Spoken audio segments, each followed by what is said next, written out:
कधी काळी सर्वसामान्यांची सिडको आता फक्त व्हीव्हीआयपी लोकांची आणि बिल्डर लोकांची सिडको झाली की काय असं म्हणावं लागेल.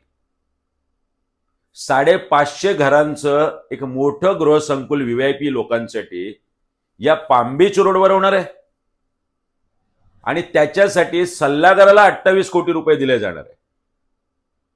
मुळात जे व्हीव्हीआयपी आहेत, उदाहरणार्थ जे IAS आहेत, IPS आहेत, आमदार आहे आणि खासदार आहे, यांना परत एकदा घरांची गरज काय?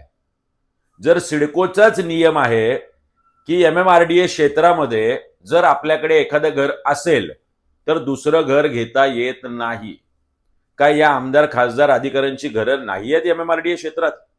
का हा नियम फक्त गोरगरीब सर्वसामान्यांना लागू आहे आणि व्हीव्हीआयपी यांना लागू नाहीये? भ्रष्टाचाराने बरबटलेली सिडको आहे. सर्वसामान्यांना घरं द्यायची तळोजामध्ये आणि व्हीव्हीआयपींसाठी घरं द्यायची पाम बीच रोडवर. हा अन्याय बंद करावा. मुळातच या गृहनिर्माण संकुलाला आणि या 550 घरं जे व्हीव्हीआयपीसाठी आपण बांधताय त्यालाच मुळात महाराष्ट्र नवनिर्माण सेनेचा विरोध आहे.